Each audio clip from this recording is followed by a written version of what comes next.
Hi everyone, my name is Anthony and I am a studio librarian at the Sachem Library. Today we're going to go over a very quick and basic carpentry project. With the recent storm, I lost a large portion of my fence and had a whole bunch of extra older posts laying around. So I figured I would upcycle them into a very basic and rustic planter.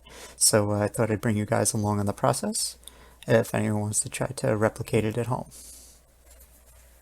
So here's a look at a bunch of the materials I gathered from around the yard. The posts up front are some older posts that from the fence that fell over.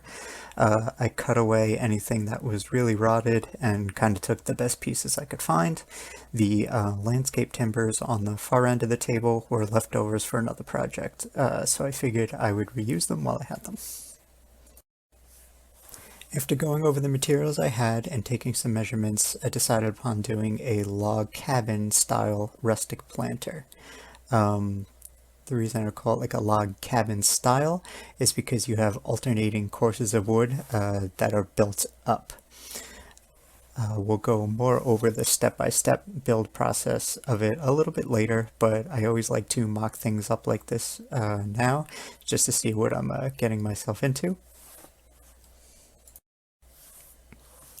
The measurements for this project are completely customizable depending on what you want to make. So you can make this a square shape, a rectangle shape, you can make it lower, you can make it taller than mine, all depending on the materials you had available and what you're looking to do.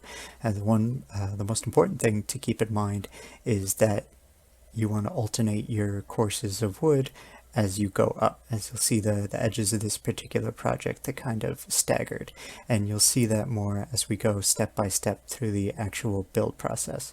At the end of this video, I'll include like a picture of a document with my exact measurements for each course, just in case someone wanted to get a better idea of what I did.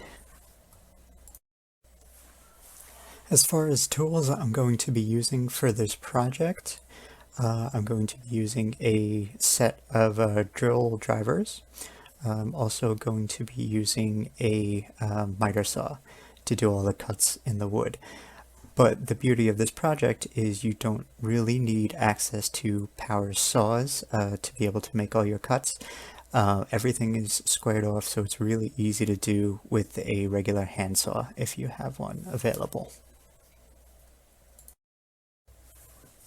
So here I moved to a different area to assemble the first course of the planter project. Here I have it laid out. I put my basically the worst pieces on the bottom so they'd be a little harder to see. In this case, once everything's laid out and ready to go, I'm going to start drilling and screwing to get them all together. It is best if you have a level area to work with. That's going to make getting this first course together much easier. So the theme of this project is upcycling, like we mentioned before, so we're going to use whatever I have lying around the house to make this work. Normally when you attach two pieces of bigger lumber like this, you would use a longer nail or a spike, or you'd use a long timber screw. Right now I don't have any of those, so we're going to use the 3-inch outdoor screws that decking screws that I have, but unfortunately they're not long enough to go through one piece of the wood and then bite into the next. So we're going to cheat a little bit. I'm using a bigger drill bit to drill maybe about halfway through one of the pieces of lumber, so I can put the screw down into the hole I drilled and then screw it in from there. So that makes it so that 3-inch screw can get about halfway into the next piece of wood that I'm trying to screw into. In the case of the first course of the planter project, we're going to do 2 screws coming in sideways on each edge. This is going to be really important to keep the bottom level and sturdy while you're building up all the courses.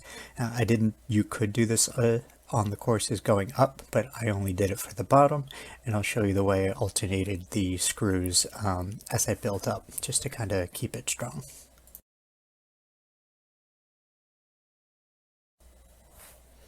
Now that we have our first course down and we have 2 screws in each of the corners so the bottom is all nice and sturdy, I'm going to start adding our next course going up. So you can see how I laid that out here. So here I am pre-drilling the second course to get it ready to get screwed down to the first course. Some things to keep note of is how I'm laying the second course and staggering them over the first, and the screw locations from second course to first course. Where I'm putting the screws is all designed to kind of lock it into as many pieces of wood as possible and keep it nice and sturdy.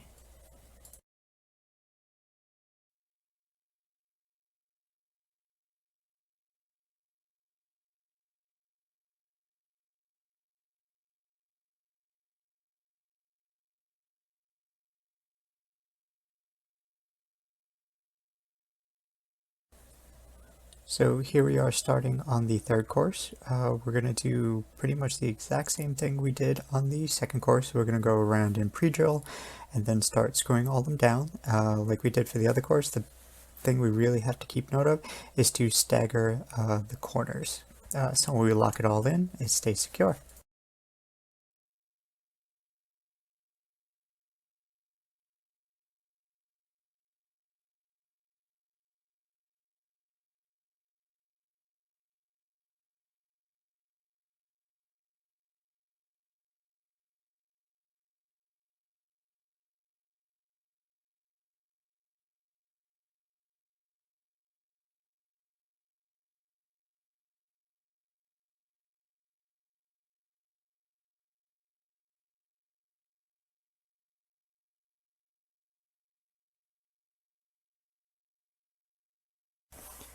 So here we are adding our fourth and final course. In this case, we're going to use the landscape timbers on top just to give it a little different look along the top edge. We're just going to make sure we stagger those corners just like we did for the other courses. As far as screwing these in, these are a little bit different. They're a little bit thinner, so I could get away with screwing the 3-inch decking screw right through the top and into the wood below it without pre-drilling it.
So here's what the fourth and final course looks like all screwed together, and now the project is basically complete.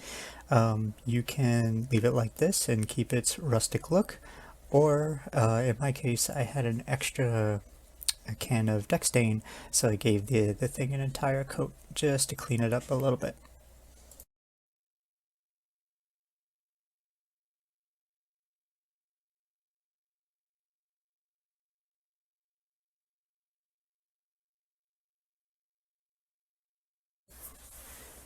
And here's a picture of the planter all built, painted, filled with potting soil, and we even threw a hosta in there for good measure. Thank you guys for following along. I hope you enjoyed it, and I hope you guys take on your own DIY upcycling projects. Like I promised earlier in the video, I'm going to put up a picture of all the dimensions and screw locations for the project, just to give you guys a better idea of how I laid it out before I started building. Thanks again for watching. Have a good one.